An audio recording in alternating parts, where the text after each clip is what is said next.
everybody. You know what time it is. It's time for episode 136 of the most must-see show to ever hit the Bedford TV airwaves, or any airwaves for that matter. North, south, east, west, backwards, frontwards, sideways, any which way you look at it. All around the world, and of course, In New England. Yep, we are the number Wrestling. one show of all times, the Wrestling Connection, folks. We dominate New England, yes. I'm your host, as always, your connection to the wrestling world, your fedorable felon, Mr. Ken Hill, alongside me as, well, most of the time, the Anaconda Wolf, Zach Martinkus. Hey, what's up, everybody? I'm pretty sure everybody's wondering where the heck I've been. Long story short, been kind of fighting a cold, getting better. Actually, I'm a lot better, actually, and here I am standing. Face paint and all. Yep, because it is October, and you know what that means? Halloween is upon us. This is Halloween. Yep. So All right. So what the heck? Why not? So anyway, me and Zach are in the studio. Sadly, Julian could not be here, but we had to promise, even though we got two-thirds of the stronghold here, we promised to still deliver on 3 times the fun. Not to mention you got the original dynamic duo here. The originators, the starters, the guys that made this sucker impossible. So, Darn straight. yeah, so let's rock and roll. Let's get Of this course, sucker rolling. with us in the studio today is, of course, your two-time WK King of Pay-Per-View Champion behind the camera, Mr. 8-Ball himself, Nick Giglio, and of course, the lovely Miss Julie and Trajan with us in studio today. Sadly, Greg is away on he's away on business, but he was nice enough to leave his picks here for us. So of course, he will be involved in today's No Mercy Pay-Per-PreView. Yep. All right, so like I said, SmackDown's second solo installment following the draft, No Mercy. Of course, we all remember No Mercy. We all remember the classic No Mercy matches. Of course, we remember Chris Jericho versus Shawn Michaels in the ladder match, Triple H versus Jeff Hardy, Kurt Angle versus RVD versus Stone Cold, Edge versus Christian. Several classic No Mercy matches. And one specific one, though, and I actually did keep it in heart. Eddie Guerrero versus Batista in his final pay-per-view match, circa 2005 for the World Heavyweight Championship. If you are a big Eddie Guerrero fan, as we all are here, be sure to check that out. All right, but anyway, No Mercy has been brought back as a SmackDown pay-per-view, and we actually do have a pretty decent lineup. Oh, hey, it's me. It's me times 2. Twice the fun. Oh god, it's just scary. Okay. Phew. All right, so let's get this sucker rolling. Oh, hold on. Bring it up one more time. I can.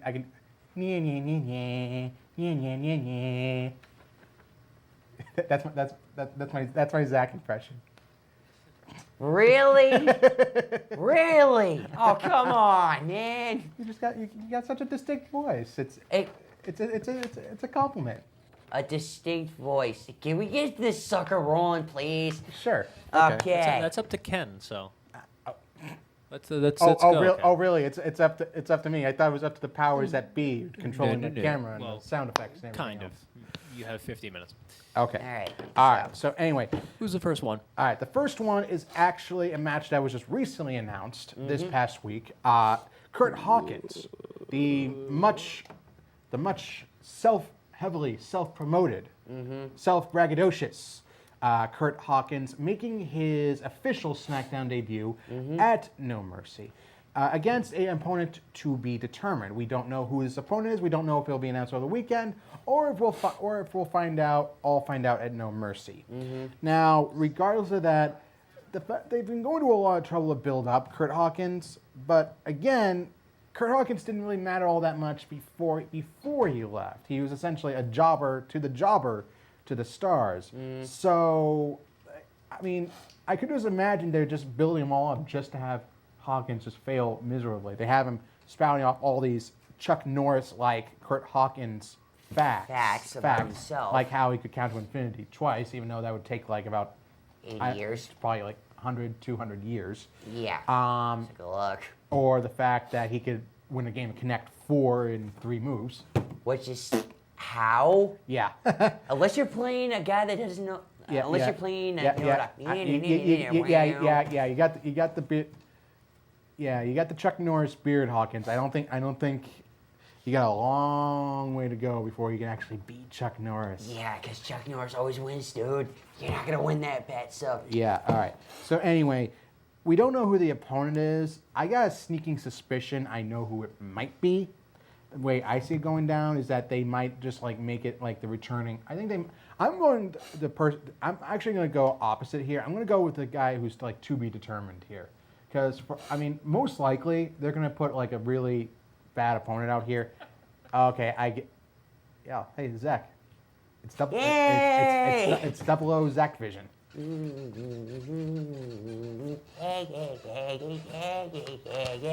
How's that feel, huh? I'm sorry. Who was in control of the show? You said Nick.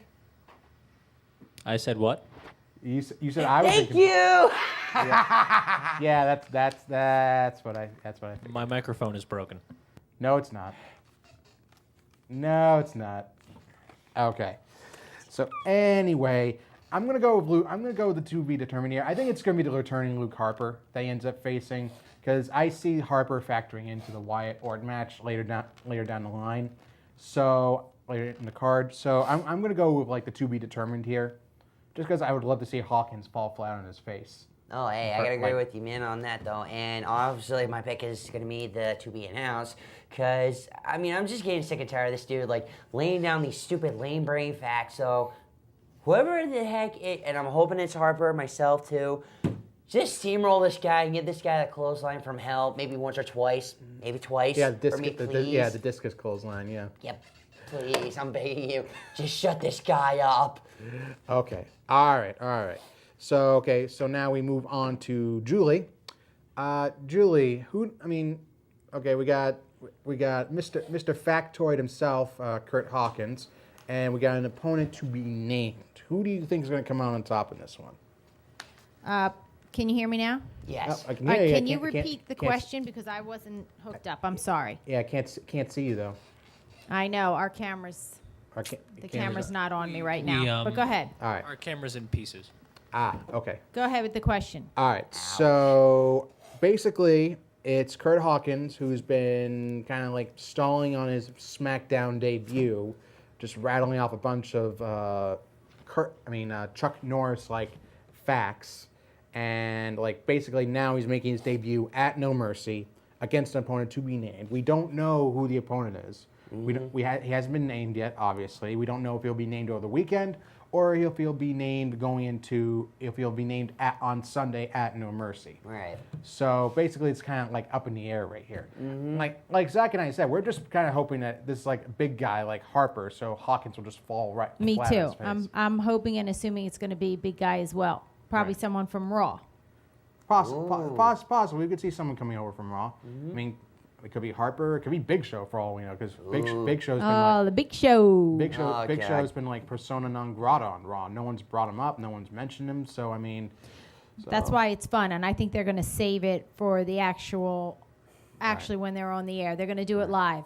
I think they will too. Yeah, did you really have to mention she really had to mention the Big Show, and I'm so thankful Well, Greg's not here. I mentioned the Big Show because Greg's not here, so I can I can say Big Show as much Yeah, as I too want. bad. If he was here, he'd say Big Show. Big Show. Yeah, So okay, let me just get the Big Show quota out for Greg. Big Show, Big Show, Big Show, Big Show, Big Show, Big Show, Big Show, Big Show, Big Show. Okay, there Big we go. Show. There we go. All right, so Greg actually went the opposite. He went with Hawkins. All right, so now we take it over to Nick. Nick, who do you think will come on top in this one? Do you think it'll be Hawkins or the opponent who has not been named yet? So Hawkins would be first. So I might as well just pick the person, right? Okay, well, let's see. It would be Hawkins or Yeah, Hawkins. I picked Hawkins. the one who's guaranteed. We'll just do that. Right. Will Hawkins win this mystery match? It says very doubtful. So I'm guessing we're TBD. TBD. All right. Wow. So we're 4 out of 5. So TBD, rocking the polls. So far, 4 out of 5. So All right. So next match here, we got this match was also made this past week on SmackDown. We got Jack Swagger making his SmackDown Pay-Per-View debut against Baron Corbin. Now, this match came about when Swagger made his SmackDown TV debut in a match against Corbin. He had Corbin in the ankle lock, the Patriot lock. As Corbin was struggling, clawing for the ropes, he did so in a way like this that made it seem like he tapped out. He didn't actually tap out, but the ref misconstrued it as a tap out and gave Swagger his first official win on SmackDown. Yep. Corbin, of course, had a meltdown. He was tearing stuff up at ringside. Went to SmackDown GM Daniel Bryan and demanded a rematch, and he got it here at No Mercy. Yep. The way I see this going, I mean, it wasn't a bad way to do it. I actually don't think it was a very unique ending. I didn't think it was wholly bad because you couldn't give Corbin a clean loss. Okay, here, even for Swagger's sake. But at the same time, like, okay, you can't get. I mean, they really haven't like reinvigorated Swagger. I mean, people have been like hyping up Swagger, saying this could be a fresh new start for Swagger. Okay, if it's a fresh new start, okay, let's see a fresh new theme song. Let's see a fresh new ring attire. Okay, let's see a fresh new look for Swagger. Yeah. Instead, it's the same We the People shtick, and it's essentially it's not like okay, it was a fresh start for him. It's basically like you're moving a chess piece from one side over to the other. Yeah. Doesn't make a whole lot of difference. So I'm hoping. I mean, if there's a change for Swagger in the works here, then I would probably go with Swagger. But knowing WWE, it's going to be a more gradual change. I'm gonna go with Corbin on this one. All right. Well, I think that, I mean, it'll probably be somebody. He'll probably try to return the favor through some like nefarious means. But I'm gonna go with Corbin on this one. well, I'm actually gonna go the exact opposite. You know, like I honest to God though, I do miss the whole persona for Jack Swagger. You know, the whole we the people persona, and I think this is kind of a little bit of a start though that he kind of needs. So he needs to refresh. I agree with you though. He needs to refresh. You know, his whole attire. He basically needs a reboot. That's exactly. what he needs. So I think this is a perfect opportunity for a reboot. So I'm going with Swagger. All right. Okay, Julie. Swagger versus Corbin. What do you think? Swagger. Swagger? I mean, any reason? No, I don't. Sometimes I don't have a strong reason. I just go with my gut, you know? All right. All right. So Greg actually agreed with me. He's going with Corbin as well. All right. So Nick, let's see. They would be Swagger. It would be Jack versus Baron. So you're going with Baron here. Baron Corbin, I think, is the higher up on the list. Right. So will Baron Corbin win? There's no title here, right? No title. Come on. My reply is no. So it's Jack's. What, moves like Jagger. We'll call him. Swagger. That's the same thing. All right. Wow, that was. I've heard it both ways. All right, so 3-2 for Swagger. All right, it should be interesting. All right, so now we move on to Nikki Bella versus Carmella. Now, how this one came about, that ever since Carmella was on the low end of the SmackDown draft, in fact, the last name drafted for SmackDown officially, she's been going around with a chip on her shoulder. When Nikki made her official return from her near career-ending neck injury, she did so in Carmella's hometown, where Carmella was looking to make her SmackDown debut. Carmella felt like that Nikki was overshadowing her, trying to steal her spotlight, and Carmella's been on Nikki pretty much ever since. She's actually gone up. She actually gotten victories over her in tag team competition. Was the one to eliminate Nikki by surprise roll-up at the six-pack women's challenge for the new SmackDown Women's Championship. So Carmella's had the one-up on Nikki. I think this is where Nikki gets her comeuppance. Like Carmella gets her comeuppance here. Nikki finally manages to put her away. I mean, I think it's pretty cut and dry here. I see Nikki getting the win here, getting her vengeance on Carmella, and I'm actually gonna make this my early lock of the night, just because, I mean, I think it's a definite here. Carmella's been getting the one-up on Nikki for like the last month, last couple of months, so this is where Nikki has to get hers back. Right, and I'm actually going to agree with you, and I'm actually going to go with Nikki, just because, you know, like you said, though, like, she's jumped her, she's got a couple of victories over her. I mean, we've kind of seen a little bit of her, like her wrestling and whatnot. But for Nikki, I mean, come on, there's a reason why this woman broke the record for the longest reigning Divas champion. So, I'm sorry, but there's a reason why they call this pay-per-view No Mercy. So Nikki is going to give Carmella no mercy at all. So Nikki's going for the win. All right, so Julie, Nikki versus Carmella. What do you think? I'm going with Nikki, and I do have a strategy on this one. All right, what's your strategy? I just think that they want to continue to make her a superstar because she has her own show, and they want her, for marketing reasons, ratings reasons, they got to keep her as the star.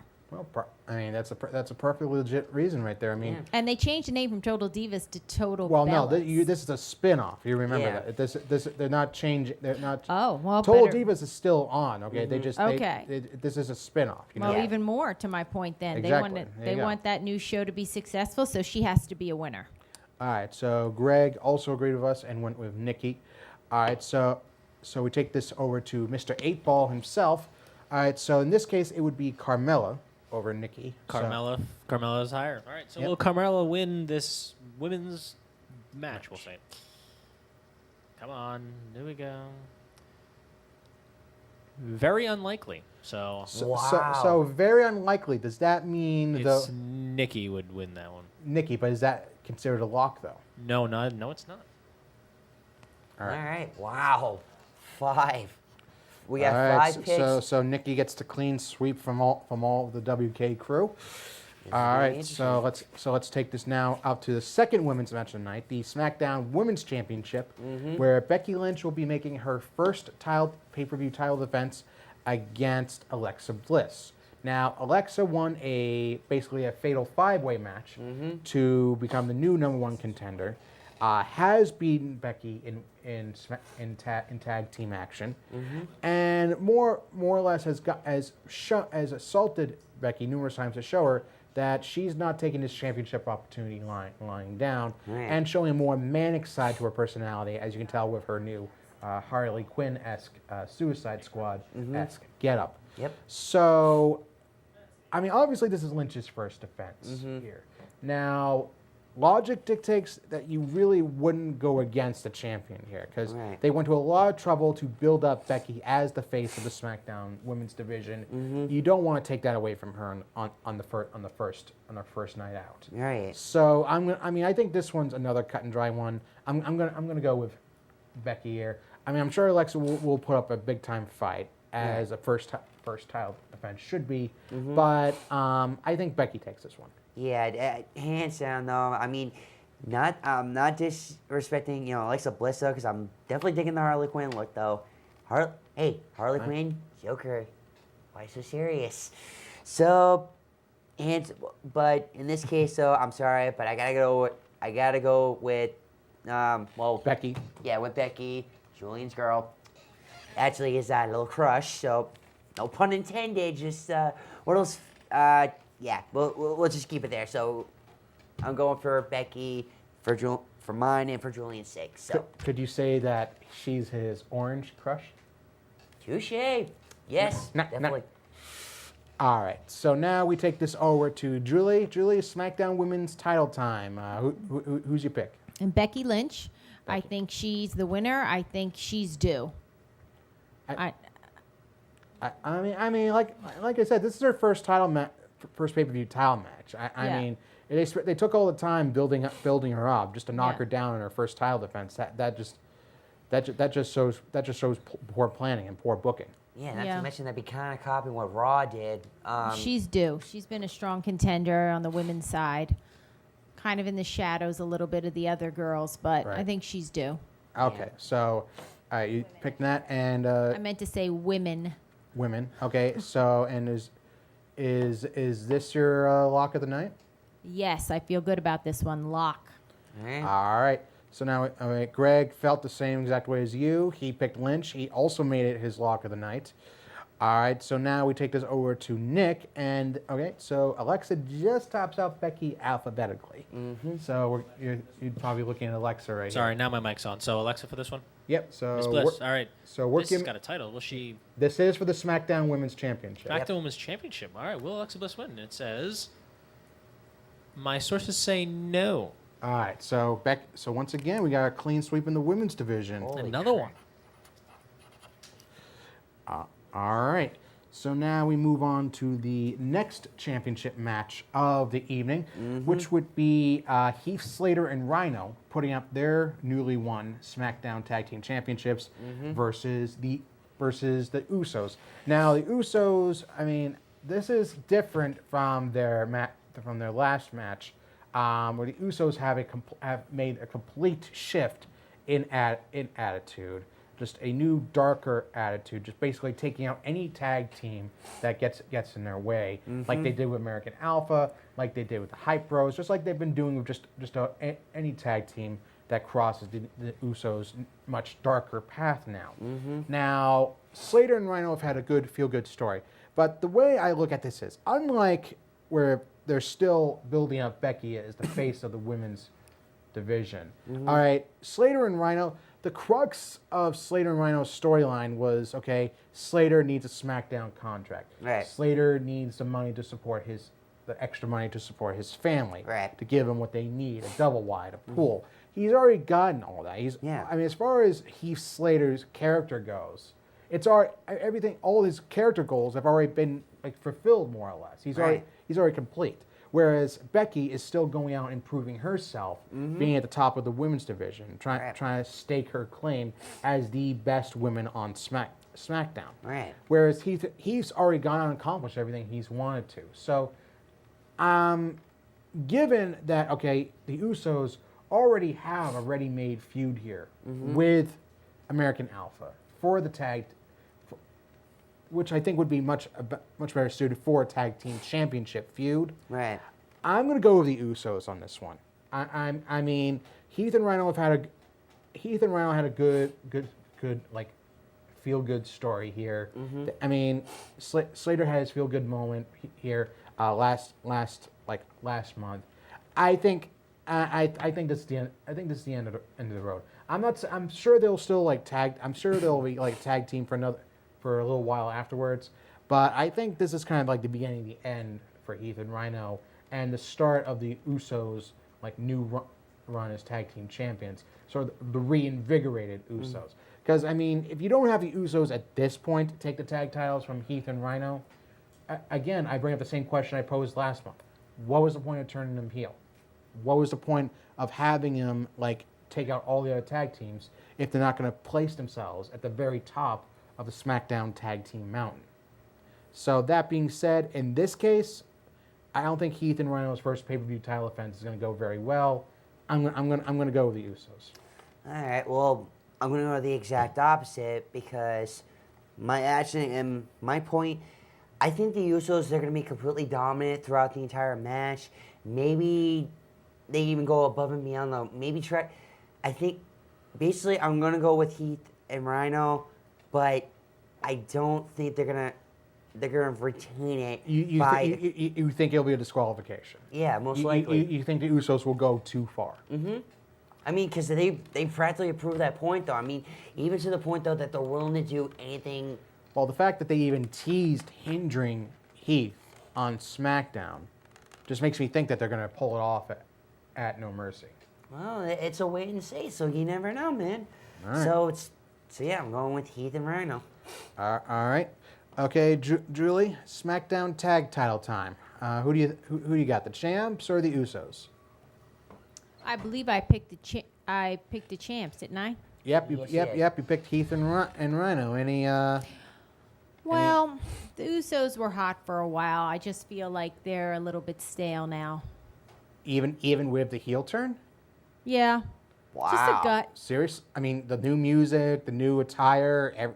You don't like the new change in attitude? I'm not feeling it yet. Maybe that'll take time for me. Wow. Okay.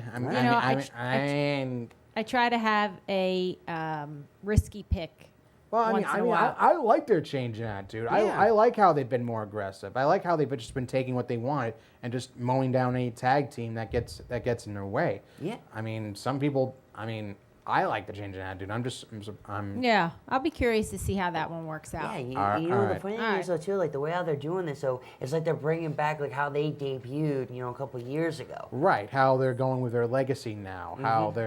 How they're being more aggressive and Right. vicious and just more befitting their Samoan heritage rather than just paying tribute. They're being aggressive, like Rikishi in his heyday, like the Wild Samoans, like Umaga. So it's a nice little blend. You got that aggression. You got those war tactics that they're using. Basically, if you got an opponent down, keep him down, kick him while he's down, which I'm liking from them. Yeah. All right. So you got Heath and Rhino. She's got Heath and Rhino. I'm going with the Usos. Greg's going with Heath and Rhino. Wow. All right. So now we take this over to Mr. 8-Ball. Mr. 8-Ball, Nick, and Nick. This would Yes. be, you would be going with Heath and Rhino. Heath over and the Rhino Usos. over the Usos. Okay, let's Yeah. see. This is for a tag team title, correct? Yes, the Oh, boy, SmackDown let's Tag see, Team Tag titles. Team title. The SmackDown Tag The Team. SmackDown Tag Team title. There's only one. Yep. Come on. There we go. Yes, definitely. So that is my lock of the night. All right. Wow. So Heath and Rhino, and that is Mr. 8-Ball's lock. And that's a 4 out of 5, though. Like, wow.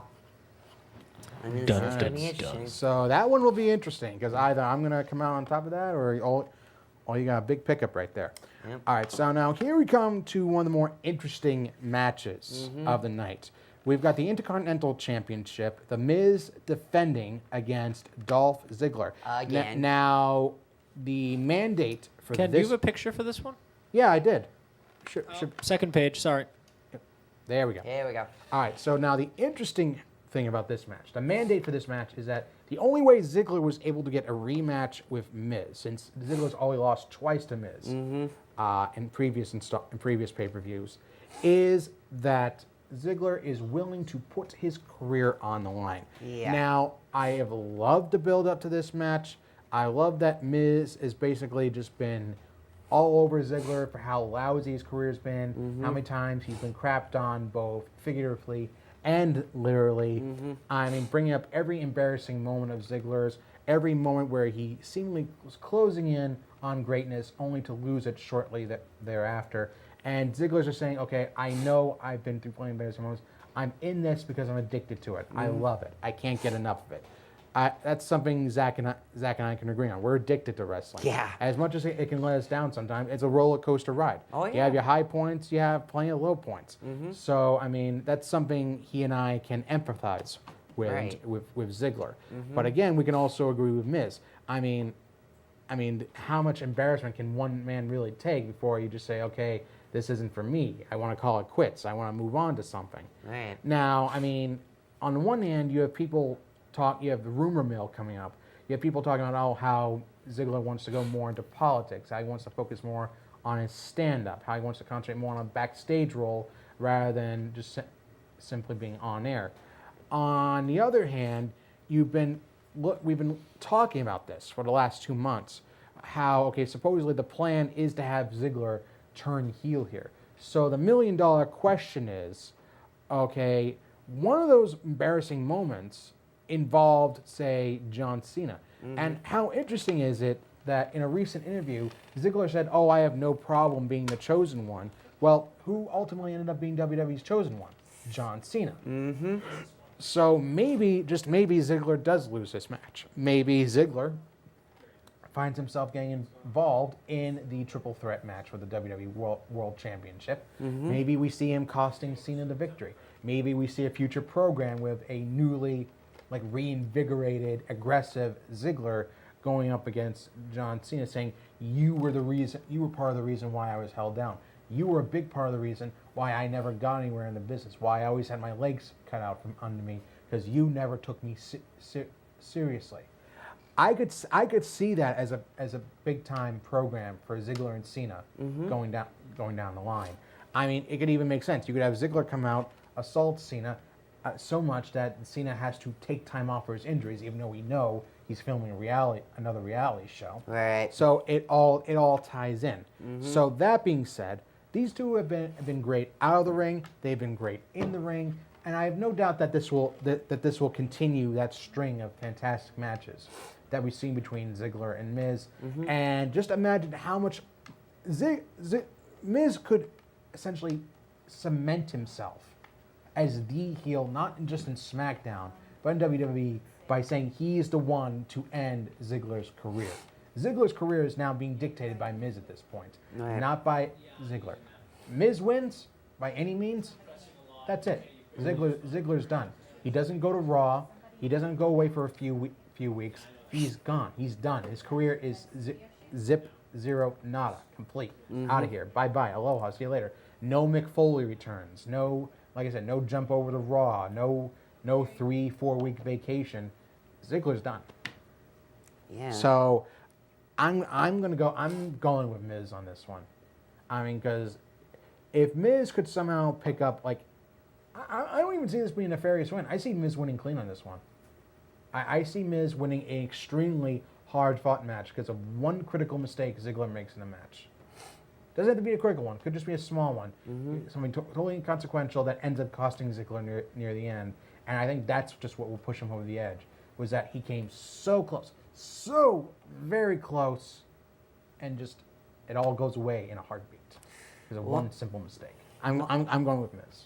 Well, of course, in this case, I'm actually going to go in the exact opposite because for Ziggler, I mean, desperation can do so much to somebody, though. And for Ziggler, I mean, this is pretty much like hit or miss. This is pretty much like the wind-up, like the end towards the Super Bowl, the World Series, you name it. I mean, he's got so much on the line, so much to gain, and he's got everything to lose. So pretty much, I mean, he's taking the gamble. So in this case, I think he's gonna win this case. So and I'm that much of a gambler. I'm gonna make this sucker my lock of the night. All right. So Ziggler, do not let me down, dude. Don't let it be 3-0. All right. Okay. So Greg agreed with you with Ziggler. All right, Julie. Intercontinental Championship. If Ziggler loses, he is done. And that's why I went for Miz, because I thought it would just be exciting to see the drama of that roll out.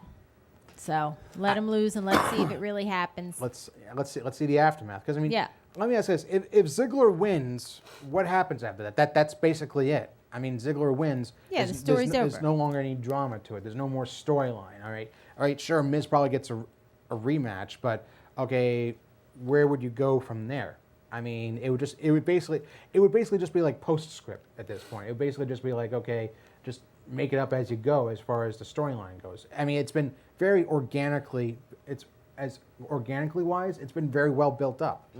So I mean, just to have that end with Ziggler winning, I actually feel like would be something of an anticlimax. Well, I think the way how these guys are like been rivaling, though, I think, well, maybe it's not similar, but I think it's kind of somewhat similar to the rivalry between, I don't know, like the likes of, like with Bret Hart, Shawn Michaels, The Rock and Stone Cold. I mean, heck, even Kevin Owens and Sami Zayn. I mean, it's similar in that case, though. It's gotten Right. I mean, you could even harken back to like when Miz faced John Cena at WrestleMania 27. Yep. How he was constantly being overshadowed by John Cena and The Rock. How he wasn't being taken seriously. Yeah. What happens comes WrestleMania? Through some nefarious means and thanks to The Rock, Miz still wins over John Cena. Yeah. So I mean, we'll see. I mean, this could be the same thing. Miz. This could just be another way. It could be that for Ziggler, or it could just be another page in the Miz-Daniel Bryan rivalry, just as another way for Miz to stick it to Daniel Bryan, saying, okay, through my nefarious, cowardly means, I'm still champion. I'm still here, and now your golden boy is hitting the bricks because I beat him. All right, so it's... So, I mean, that's where the drama is. And I get the sneaking suspicion. I mean, you hear the rumors now that supposedly the doctors are trying to find a way for Brian to be able to make like even just like a one-time return. And I mean, if it leads to that, I would be fascinated to see Brian and Miz mix it up again. Oh yeah.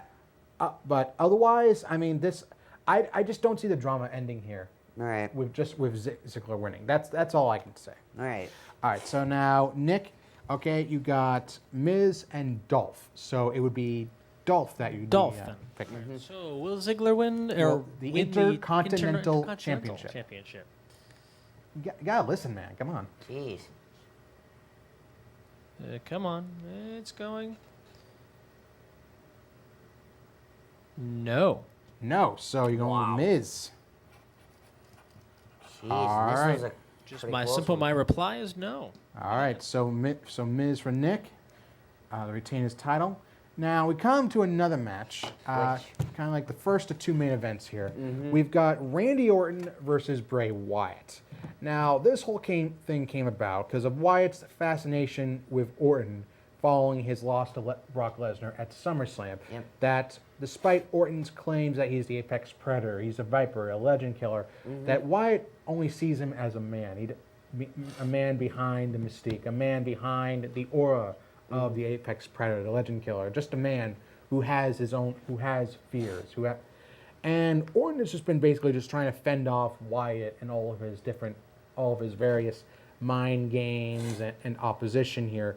And they had a match last month, I believe. Was it? Trying to remember. Was Backlash? Yep. Where it was supposed to be Orton versus Wyatt, except Orton had not been officially cleared, so they had to write it in that Orton suffered some leg injury at the hands of Wyatt. Wyatt would face Kane, and Orton would come out during the match, cost Wyatt the victory against Kane. Which, I mean, I'm still sorry. It's 2016. If Wyatt cannot get a clean victory over Kane of all people, who's 49, he's fast approaching 50 years of age. Yeah. You're telling me you can't give Wyatt a win here?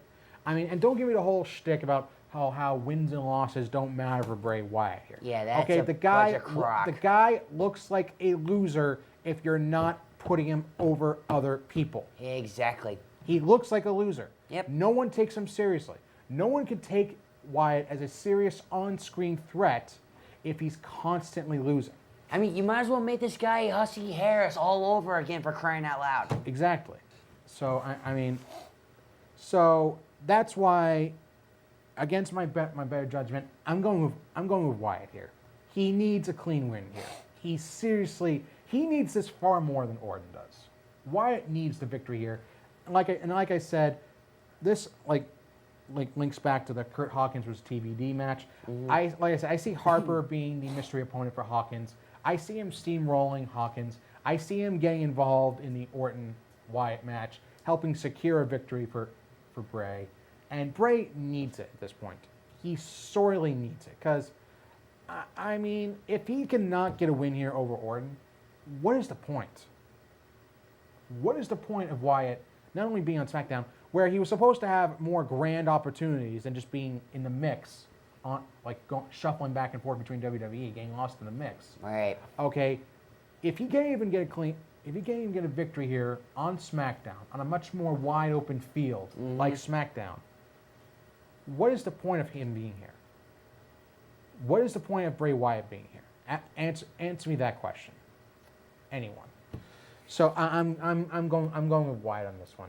If believe me, if I had a second look, I'd make it Wyatt, because that's how much I want him to have this win. All right. Well, in my case, I don't know. I think I'm definitely going with Orton though, and my reason is that ever since he lost, after he got after he got the brutal beating at SummerSlam by Brock Lesnar, he's been trying to get momentum back up, though. And actually, over the last couple of weeks, though, he's been doing that. He's been doing that against Bray Wyatt, though, really sticking to the mind games on him. So, except this past week, where the mind games kind of backfired, he tried to lock Bray Wyatt in a shipping container with just his trademark rocking chair. Wyatt didn't seem to mind it all that much. If anything, he started having hallucinations about Sister Abigail and somehow, some way, managed to transport himself out of the locked container, sending Orton to fits. So Orton tried to play the mind games here, and they actually ended up backfiring on the Viper. Well, I mean, hey, it's a matter of the mind games, though. You got Randy Orton and you got Bray Wyatt. Who's going to tip the balance on this? In my case, I'm tipping it towards Randy Orton. So. All right. Okay, so you go with Orton. Yep. Greg agreed with you, went with Orton as well. Julie, this is a battle. This is basically a battle of the mind as it is in the ring right here. Mm-hmm. Bray Wyatt versus Randy Orton. I went with Orton. Why do you say that? You know, sometimes I don't. I just go with my gut. If I think that they're evenly, if I don't have a strong pull either way, Right.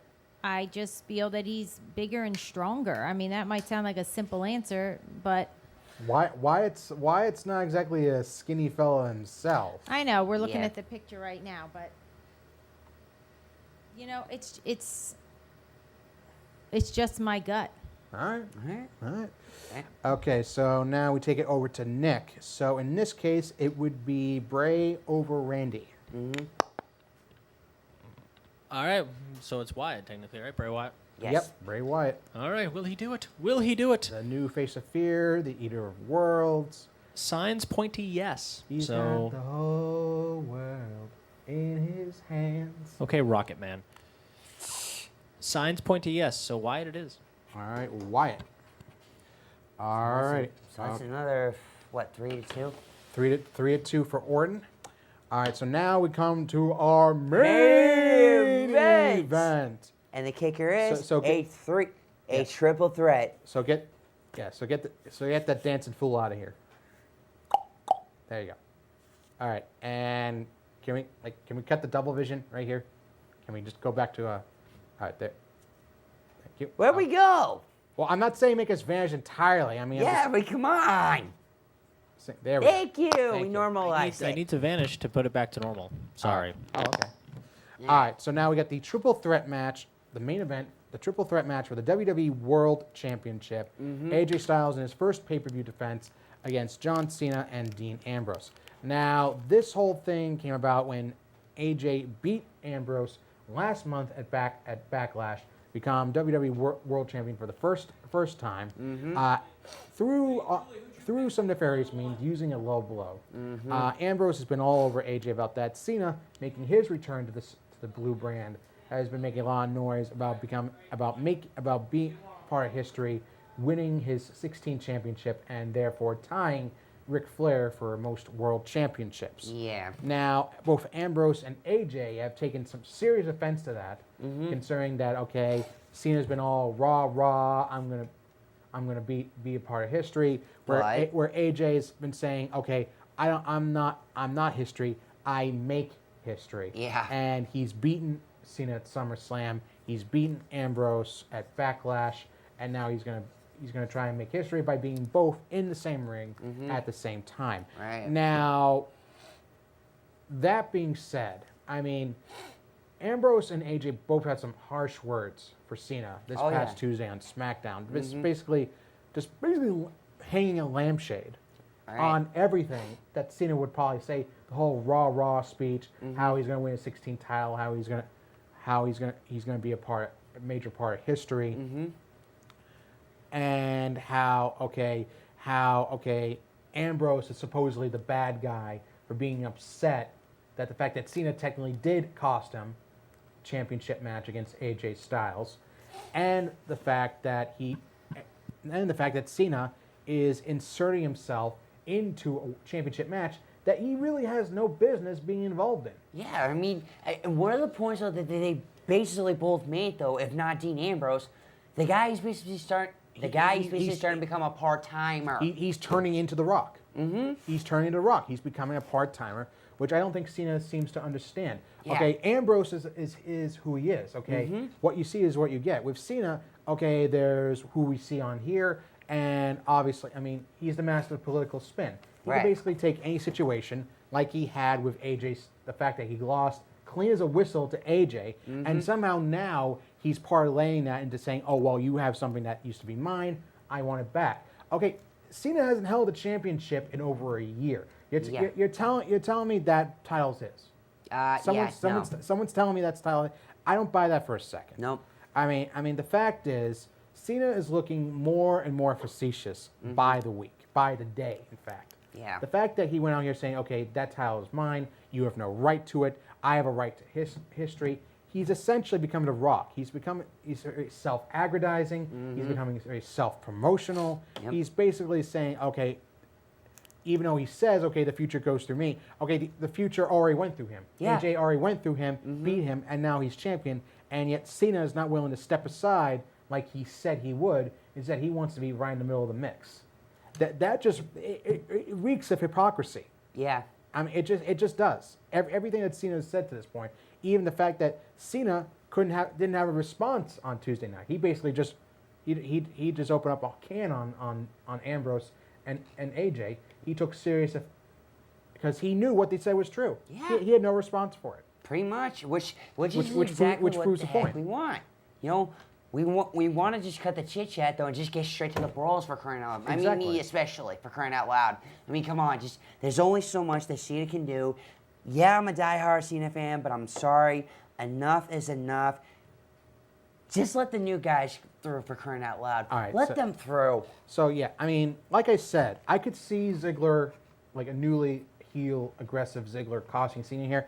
I could also see like Cena and Ambrose mixing it up afterwards. Right. Just because, I mean, the war of words those two could have. Oh yeah. Oh yeah. I mean, the fact that Ambrose even painted the picture saying, okay, I never listened to you. I never kissed your butt. I never did anything by your decree, by your command. Right. Okay. I never tried spinning everything. If I lost, I scratched and clawed until I got back to where I wanted to be. Exactly. Okay. I didn't spin things and make it seem like that I was the victim and someone else was the bad guy.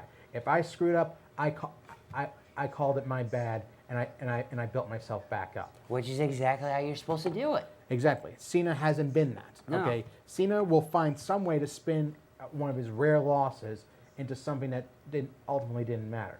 Which is my biggest problem when it comes to booking Cena. Yeah, not to mention, like, in my point of view, all it is just him, you know, whining, complaining, blah, blah, blah, blah, blah, basically moaning about it. Like, dude, come on. Yeah, you're a 15-time world champion. Yes, you're a legend. You're a great. You're a bona fide Hall of Famer. But no one doubts that. But the fact that you're trying to insert yourself into a championship situation that you really had no business being involved with in the first place, it's stupid. It just reeks of egotism. Yep. That's in short term, that's all it is. Ken, hurry up. Oh, okay. All right. So All basically, it's just dumb and stupid. So I'm going with AJ Styles here. Same here. I'm going with AJ Styles here. I don't see him lose again. This is his first title match on pay-per-view. I do not see him losing this match. No. I'm going with AJ here. Whether it's through hook or crook, AJ retains here. Yep. So in that case, Greg actually disagreed with us. Actually, they think Ambrose will take back his championship. Julie, you're out there. Julie, you Nick. still with us? Anybody home? Hello. Hello. Alright. Gotta get your pick, guys. All right. Well, I mean, we got Julie's pick. Julie actually went with Cena of all people. Like, wow. Like, That completely mind blown even me. that would mind blow me. I mean, obviously Cena's gonna get involved somewhere down the line, but I just don't see it. I just don't see it happening. Right. All right. All right. So Nick, is Nick out there? Nick, we gotta get your pick.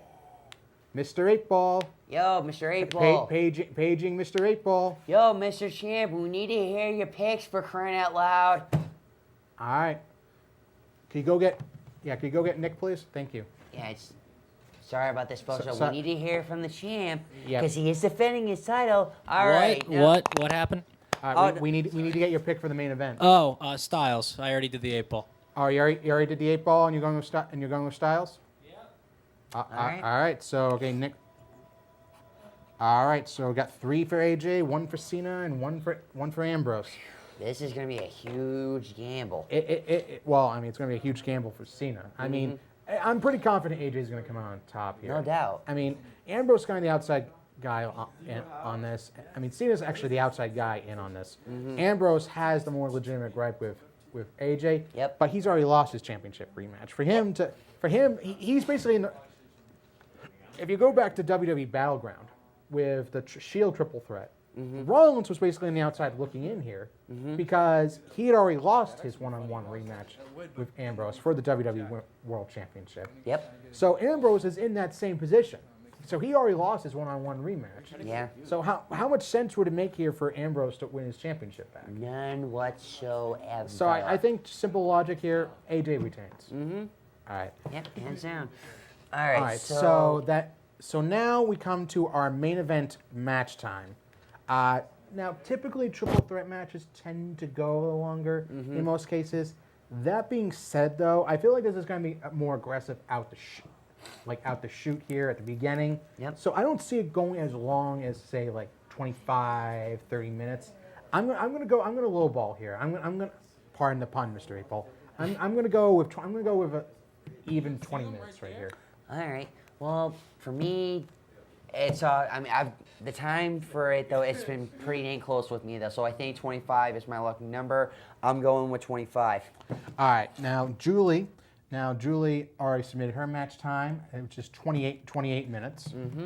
All right. So now we bring it over to Mr. 8-Ball, who I'm sure has got his coins and playing cards ready, our one-stop magic I shop. don't use cards. I use dice. You use dice. Yeah, a one-stop magic shop.